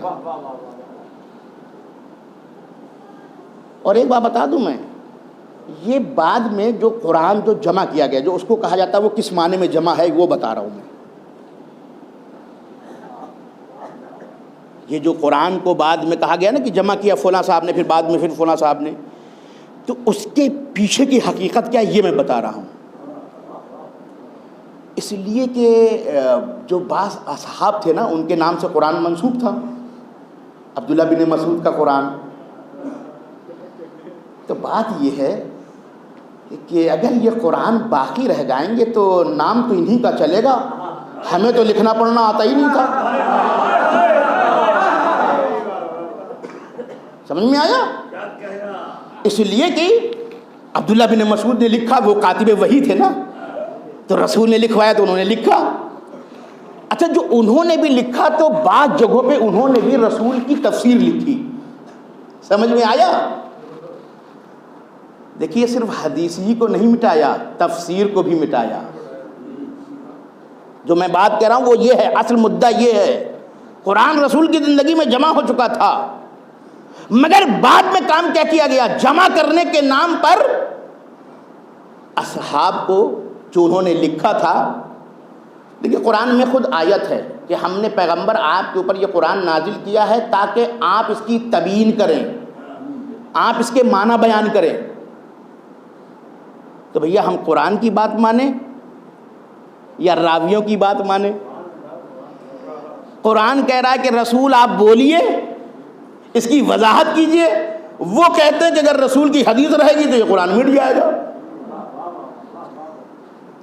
تو تبیین کی رسول نے یا نہیں کی؟ تبیین کی یا نہیں کی؟ قرآن کے روح سے وہ صرف، دیکھیے میں ایک جملہ بتانا چاہ رہا ہوں، یہ کیوں قرآن نے ایسا کہا۔ دیکھیے، دنیا میں اختلاف کے دو ذریعے ہیں، یا قانون نہیں ہے یا قانون کے معنی میں اختلاف ہو گیا ہے۔ بھئی یہی تو ہوتا ہے نا، یا قانون نہیں ہے یا قانون تو ہے لیکن معنی میں اختلاف ہو گیا ہے۔ کچھ کہتے ہیں یہ ہے، کوئی کہتا ہے یہ ہے، کوئی کہتا ہے یہ ہے۔ بھائی کورٹ میں کیا ہوتا ہے؟ یہی تو ہوتا ہے نا، قانون تو ایک ہی ہوتا ہے۔ اس کے وکیل کھڑے ہوئے کہتے ہیں یہ قانون میرے موکل کے فیور میں ہے، وہ دوسرے صاحب کھڑے ہوتے ہوئے کہتے ہیں کہ یہ قانون، یہی قانون میرے موکل کے فیور میں ہے کیونکہ اس کے معنی یہ ہے۔ تو قانون تو ہے مگر معنی یہ پہنا رہے ہیں۔ اسی لیے آواز قدرت آئی، میں نہ قانون کسی کے حوالے کروں گا نہ اس کے معنی،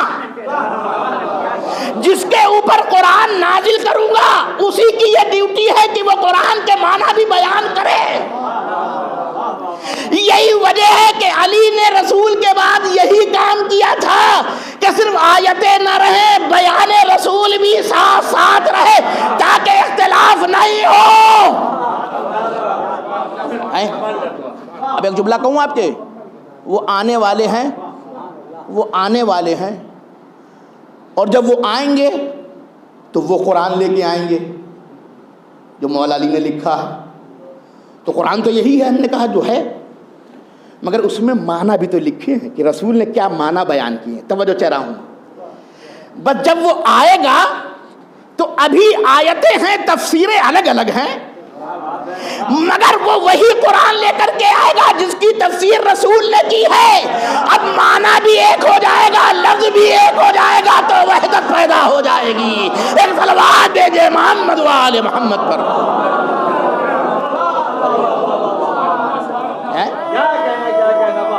لفظ بھی ایک، معنی بھی ایک۔ توجہ چاہ رہا ہوں، دامن وقت میں گنجائش نہیں ہے، ورنہ میں تفصیل سے آپ کو بتاتا کہ یہ کام اس لیے کیا گیا تھا کہ تفسیر بھی مٹ جائے۔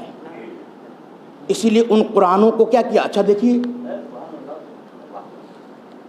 جب ان قرآنوں کو جمع کیا تو اس کو جلوا دیا، یہ کیا گیا نہیں، کیونکہ وہ رہیں گے تو ثبوت رہے گا، اس کو جلوا دیا گیا۔ کیا اس سے بہتر کوئی طریقہ نہیں تھا؟ توجہ چاہ رہا ہوں، یعنی عبداللہ بن مسعود کا قرآن جمع ہوا، فلاں صحابی کا قرآن جمع ہوا جو رسول کے زمانے میں جمع ہوا تھا، لیکن کیونکہ اس میں انہوں نے تفسیر رسول بھی لکھا تھا، شان نزول بھی لکھا تھا، لہذا انہوں نے کیا کیا؟ سب کے قرآن پہلے جمع کیے، اور اصل مدعا بھی نہیں بتایا کہ ہم نے کیوں جمع کیا ہے۔ توجہ چاہ رہا ہوں، توجہ چاہ رہا ہوں، خدا کی قسم آج مسلمانوں کے پاس تاریخی اعتبار سے تسلسل نہیں ہے کہ وہ قرآن کو ثابت کر دے، کیونکہ جو اصحاب نے لکھے تھے وہ تو آپ نے جلا دیے۔ بس یہی تو معجزہ علی ہے کہ اس کا لکھا ہوا قرآن آج بھی موجود ہے۔ آج بھی موجود ہے، ورنہ مٹا دیا گیا، سب جلا دیے گئے، تاریخی تسلسل کیا کیا گیا؟ ختم کر دیا گیا۔ وہ شان نزول بھی ختم ہو گئی، اب ان کا ختم ہو گیا، اب تو نسبت میری چلے گی نا۔ یہ ہے وہ اصل۔ اور تفسیر بھی، وہ تفسیر بھی نہیں چاہتے تھے کہ سامنے آئے۔ میں دلیل دے رہا ہوں۔ عمرو عاص کو ایک جگہ کا گورنر بنایا گیا، سن لیجئے، عمرو عاص صاحب گورنر، انہوں نے ایک کیس بھیجا کوفے سے مدینے، بڑا عجیب ہے، کہنے لگے کہ یہ صاحب جن کو میں بھیج رہا ہوں یہ برابر اسی چیز کے پیچھے رہتے ہیں کہ اس آیت کے معنی بتاؤ، اس آیت کے معنی بتاؤ۔ تو اس کا مطلب ہے کہ قرآن سے بھی محبت نہیں ہے نا۔ اب تاریخ نے ان کا نام لکھا ہے قرضہ کر کے، وہ بھی قرض کھائے بیٹھے تھے کہ جن کو کچھ پتہ ہی نہیں، ان سے پوچھ رہے ہیں کہ اس آیت کے معنی بتاؤ، ہے نا۔ وہ بیچارہ یہ سمجھا کہ واقعاً میں کوئی زیادہ اہمیت حاصل کر گیا ہوں کہ مجھے صوبائی گورنمنٹ سے سینٹرل گورنمنٹ میں بھیجا جا رہا ہے۔ ہاں وہ بیچارہ نہیں سمجھا تھا، اس لیے وہ جیسے ہی راشٹرپتی بھون میں پیش کیا گیا ہے تو اس نے سامنے دیکھا جانشین رسول کو تو کہا آپ انہی سے آیت کے معنی پوچھے لیتے ہیں۔ اس نے جو ہے ایک آیت دڑ سے ماری، کہا حضور اس کے معنی بتا دیے، کہا اچھا تو تم ہی ہو۔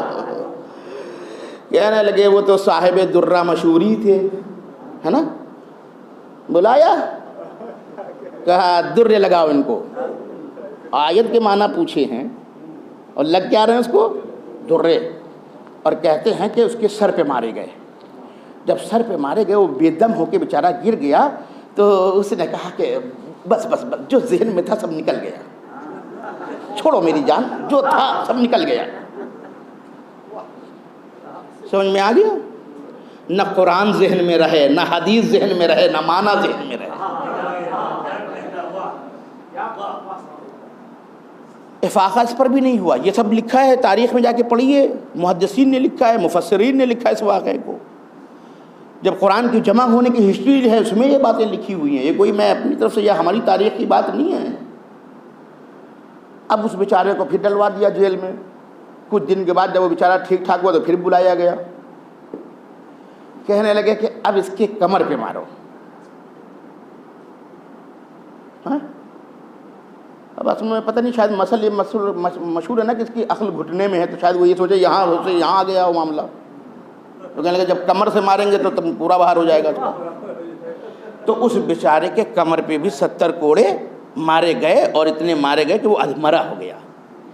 تو اس نے بڑی بے بسی سے کہا حضور اگر آپ کا مقصود مجھے مارنا ہی ہے تو مجھے مار دیجئے، مگر اس طریقے سے تو تلوار چلوائیے، مجھے ختم کر دیجئے، اگر مارنا ہی مقصود ہے تو مار دیجئے، یہ کیا کہ آپ کوڑوں کی عزیزی مجھے دے رہے ہیں۔ تو تب جا کر کے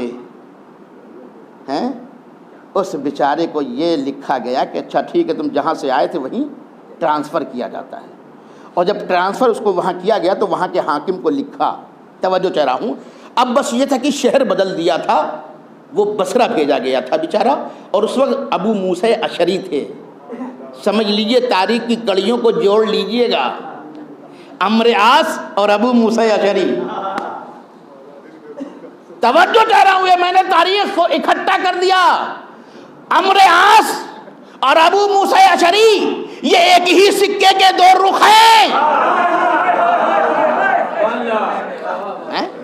وہاں تھے بصرے میں، اب اس بیچارے کو قرضہ کو وہاں بھیجا گیا، اور ان کو یہ آرڈر لکھا گیا کہ کسی کو اس سے ملنے نہ دینا، بائیکاٹ، اس کی جائیداد ضبط۔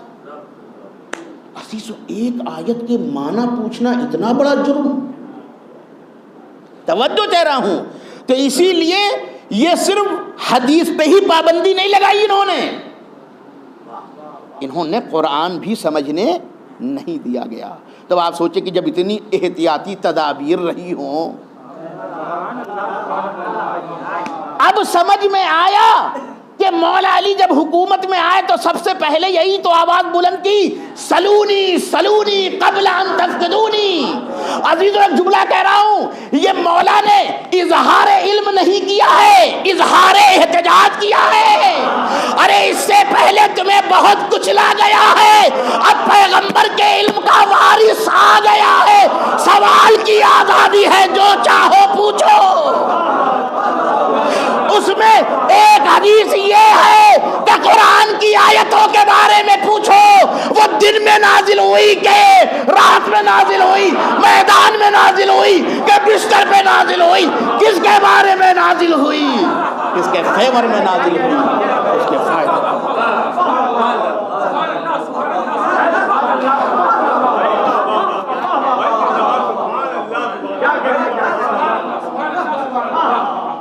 اللہم انا نرغب الیک فی دولۃ کریمہ تعز بها الاسلام واہلا وتذل بها النفاق واہلا۔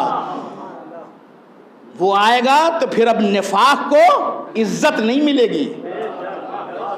اب سمجھ میں آ گیا، میں نے یہ جو کچھ بھی بیان کیا ہے وہ اسی کو سمجھانے کے لیے بیان کیا ہے کہ نفاق اتنا عزت پا گیا، لیکن جو وہ آئے گا تو اب وہ جب اب آئے گا تو اب اسی لیے بی بی فاطمہ زہرا کی لاڈلی زینب نے دربار شام میں جب یزید اکڑ رہا تھا نا تو ایک جملہ کہا تھا۔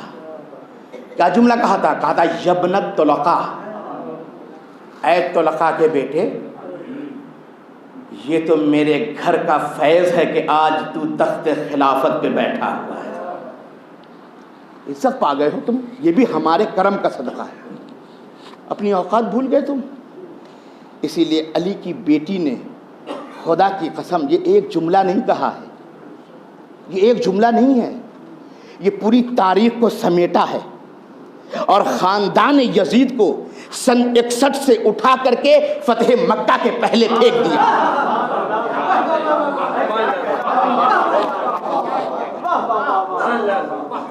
تم نفاق کی وجہ سے عزت پا گئے ہو، یہ ہمارے گھر کا صدقہ ہے نا۔ اب دامن وقت میں گنجائش نہیں، بات کو ختم کر رہا ہوں۔ کاش ہم ان باتوں کو سمجھیں۔ کہا جاتا ہے کہ جب وہ آئیں گے، ہے نا، اصل ہم سے بڑی کوتاہی ہوئی ہے امام کے بارے میں، ہم نے ان کو پہچانوایا نہیں لوگوں کو، ہم نے کہا کہ نا ان کو ایک ڈراؤنی شکل دے دی ہم نے۔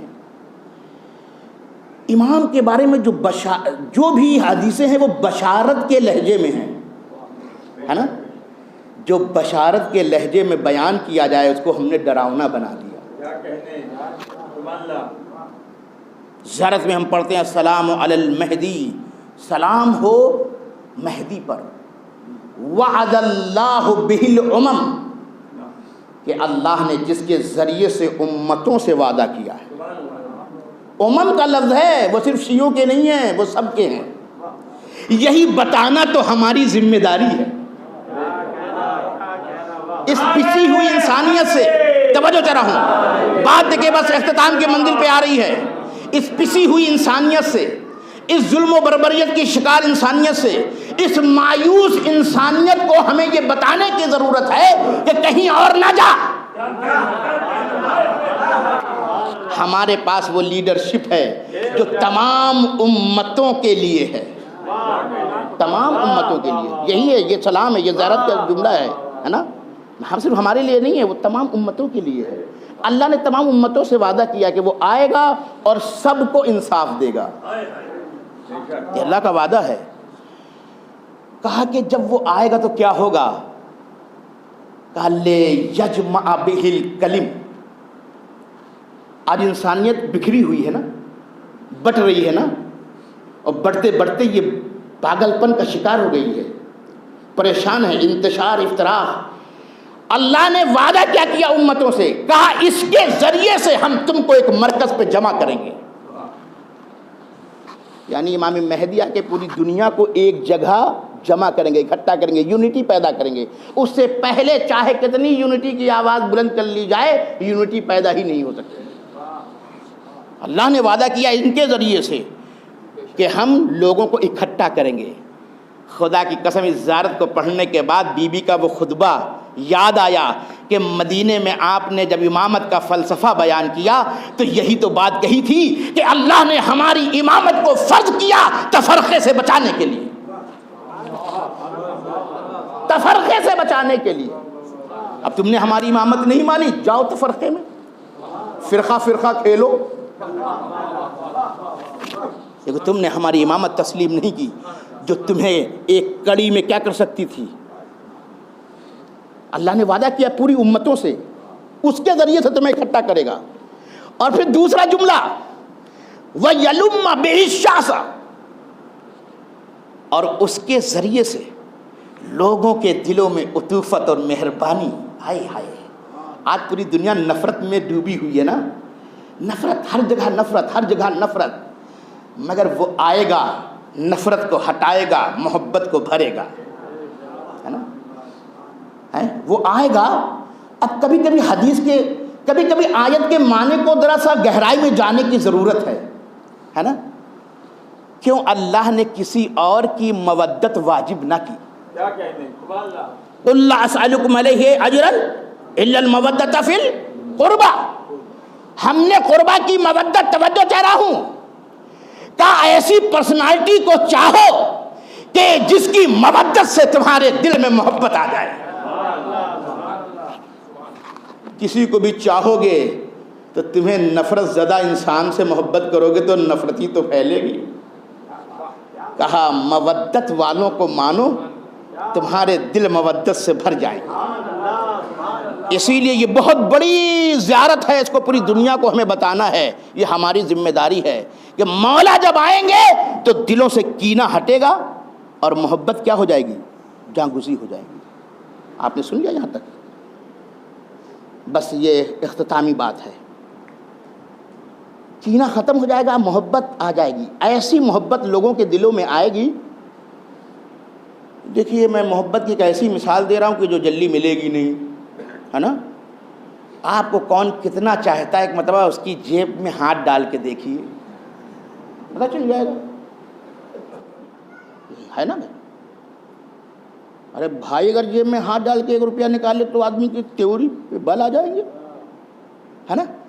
کیونکہ ہم اس کو کیا سمجھتے ہیں؟ میں اور تم کا فاصلہ ہے، توجہ چاہ رہا ہوں، میں اور تم کا فاصلہ ہے۔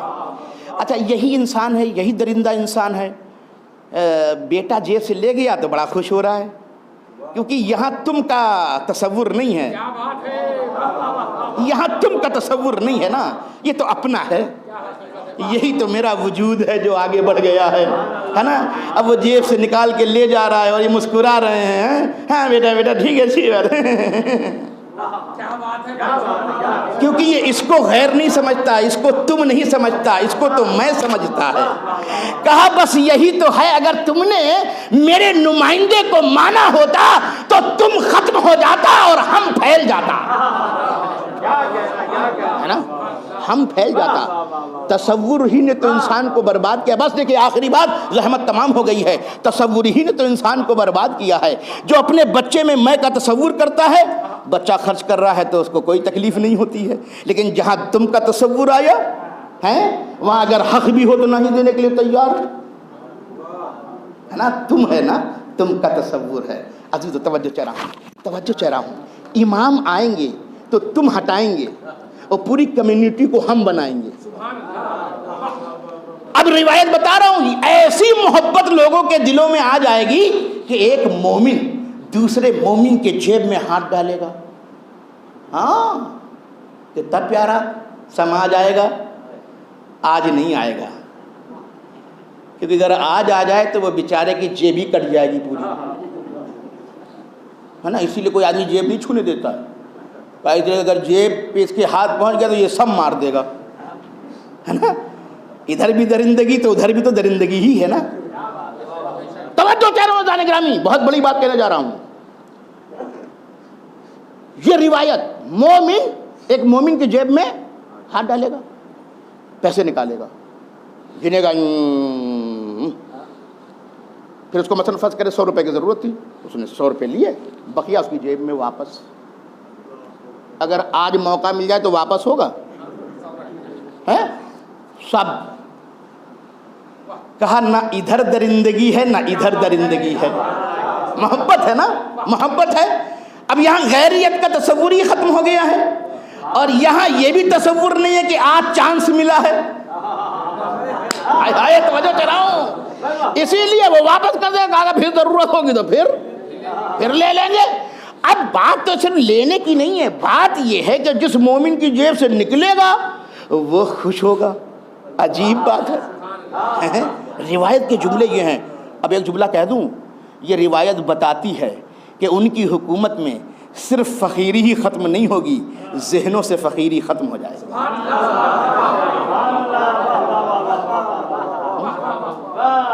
عجیب بات ہے. آپ سمجھتے ہیں کہ کہتے ہیں کہ بھائی وہ شیر اور بکری ایک ساتھ پانی پئیں گے, تو لوگ اس کو سمجھتے ہیں کہ عجیب بات ہے یہ, ہے نا. بات یہ ہے کہ دیکھیے شیر ہے نا, اگر وہ پیٹ بھرا ہوتا ہے تو پھر اس کے سامنے سے کوئی کمزور سے کمزور جانور بھی گزر جائے حملہ نہیں کرتا. یعنی جس کو آپ درندہ سمجھتے ہیں وہ بھی اتنا درندہ نہیں ہے جتنا انسان ہے.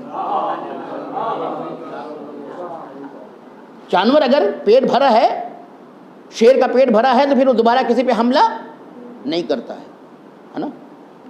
ابھی ایک کلپ آئی ہے, میں نے دیکھا اس کو, مگرمچھ کی. سمجھیے گا, یہ درندہ ہے لیکن اس کے اندر بھی اتنی درندگی نہیں ہے. مگرمچھ, اس نے ایک ہرنی کو پکڑا اور پکڑنے کے بعد بہت دیر تک پکڑے رہا, ہے نا. اور پکڑنے کے بعد اس نے کچھ محسوس کیا اور اس کو چھوڑ دیا. بھوکا تھا, ضرورت مند تھا, بڑی مشکل سے ہرنی کو پکڑا تھا, مگر اس کو چھوڑا کیوں؟ بہت دیر تک. اور دیکھیں کہ اس کے دانت کتنے خطرناک ہوتے ہیں. یاد رکھیے, وہ جانور پہلے ایسے دانت نہیں گڑاتا کہ اس کو نقصان پہنچے. یہ بھی بتا دوں آپ کو, میں نے بھی دیکھا اس کو بہت قریب سے. میرے گھر کے پاس ایک کتیا تھی, اس نے بچے دے رکھے تھے. بعد میں وہ بچے تھوڑے سے بڑے ہوئے تو روڈ کی طرف آنے لگے, تو اس نے پکڑا.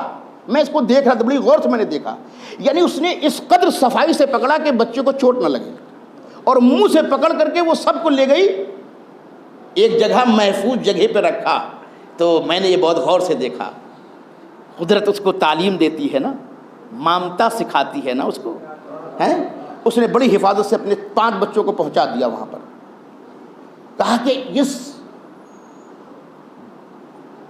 مگرمچھ نے ہرنی کو پکڑا, تھوڑی دیر تک پکڑے رہا, اس کے بعد اس کو چھوڑ دیا. کیوں چھوڑ دیا؟ پتہ چلا کہ وہ ہرنی حاملہ ہے, اس کے پیٹ میں بچہ ہے نا. اللہ اکبر. یہ درندہ ہے مگر نسلوں کا دشمن نہیں ہے. یہ درندہ ہے مگر نسلوں کا دشمن نہیں ہے. لہذا ریسرچ ہوئی, پتہ چلا کہ وہ حاملہ تھی, اس لیے اس نے محسوس کیا کہ اس کے پیٹ میں بچہ ہے. بھوکا تھا مگر چھوڑ دیا. اس کو اس طریقے سے دبائے رہا کہ اس کو تکلیف بھی نہیں ہوئی, وہ چوٹ بھی نہیں پہنچی. توجہ چاہ رہا ہوں. تو عزیزو, آپ اس کو درندہ کہیں گے یا ان کو کہیں گے کہ جو ماں کے پیٹ سے بچوں کو نکال کر کے قتل کر دیں؟ یہ ہے درندہ. انسان درندہ ہے, یہ جانور اتنے درندے نہیں ہے. توجہ چاہ رہا ہوں. اب وہ جو آئے گا, وہ آنے والا ایسی حکومت, ہم کو بتانا ہے دنیا کو کہ ایسی حکومت کیا کرے گا, قائم کرے گا.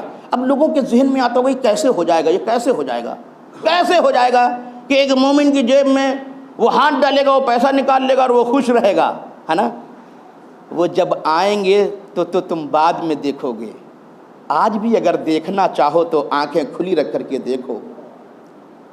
ایران میں ابھی ایک شادی ہوئی ہے, 15 شعبان کو امام رضا کے روضے میں ایک شادی ہوئی ہے نا. اس کا مہر جانتے ہیں کیا ہے؟ 313. ہمارے یہاں 313 کا کیا کانسیپٹ ہے؟ اکثر لوگ نگیٹو ہیں, اتنے کم ہوں گے 313, یعنی اچھے انسان ہوں گے نہیں. ہم تو یہی تو لیتے ہیں نا کہ 313 ہوں گے بس. جب 313 ہو جائیں گے تو امام ظہور کریں گے.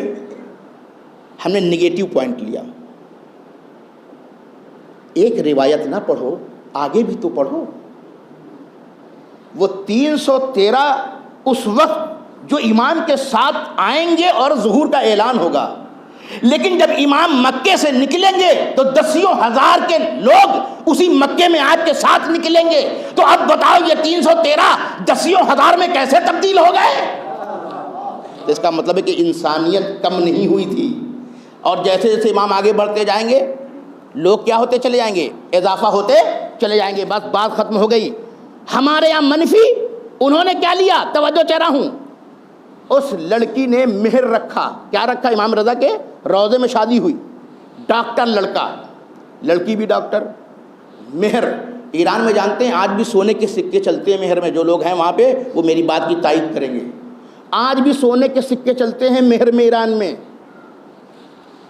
اس با معرفت قوم کی بیٹی نے امام کے ان 313 اصحاب کے نام پر اپنے ڈاکٹر شوہر کے سامنے مہر مانگا کہ آپ سے صرف مہر میں ہم اتنا مانگتے ہیں کہ 313 مولا کے اصحاب کے نام پر غریب مومنین کا آپریشن فری میں کریے.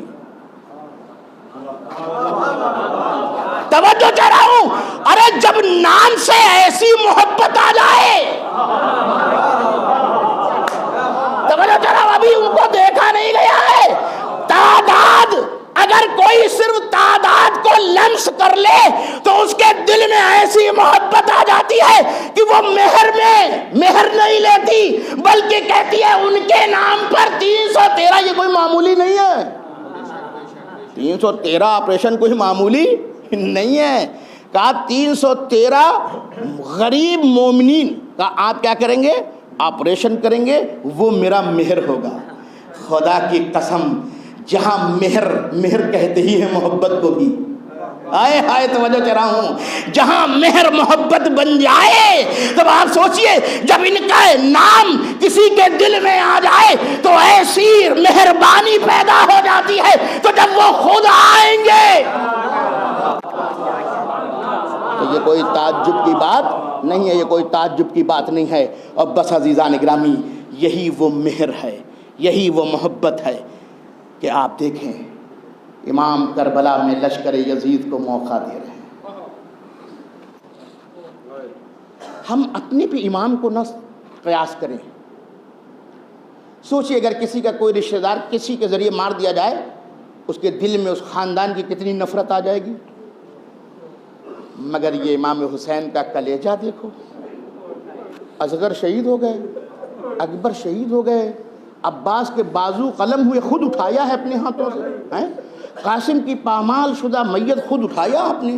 لیکن اس کے باوجود بھی جب آخری مرتبہ آتے ہیں تو پھر تقریر کرتے ہیں، پھر ان کو کہتے ہیں آ جاؤ ادھر، آ جاؤ ادھر. خدا کی قسم سوچو کیسی مہربانی ہے حسین کے دل میں. اپنے دشمنوں کو خطاب کر رہا ہے، صرف اپنے دشمنوں کو نہیں ہے، اپنی نسل کے دشمنوں کو. ان کو خطاب کر رہا ہے جنہوں نے اصغر کے اوپر رحم نہیں کھایا. ان کو خطاب کر رہا ہے جس نے اکبر کی جوانی پہ رحم نہیں کھایا.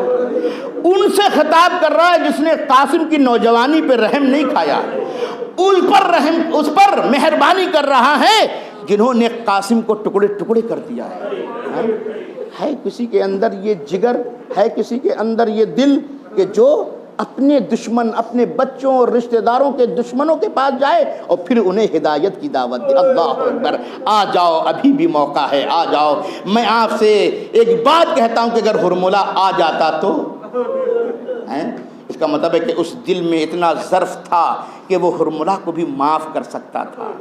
یہ تو اس کی بدبختی تھی کہ خود نہیں آیا. ہم نے تو چانس دیا، ہم نے تو آخر تک موقع دیا.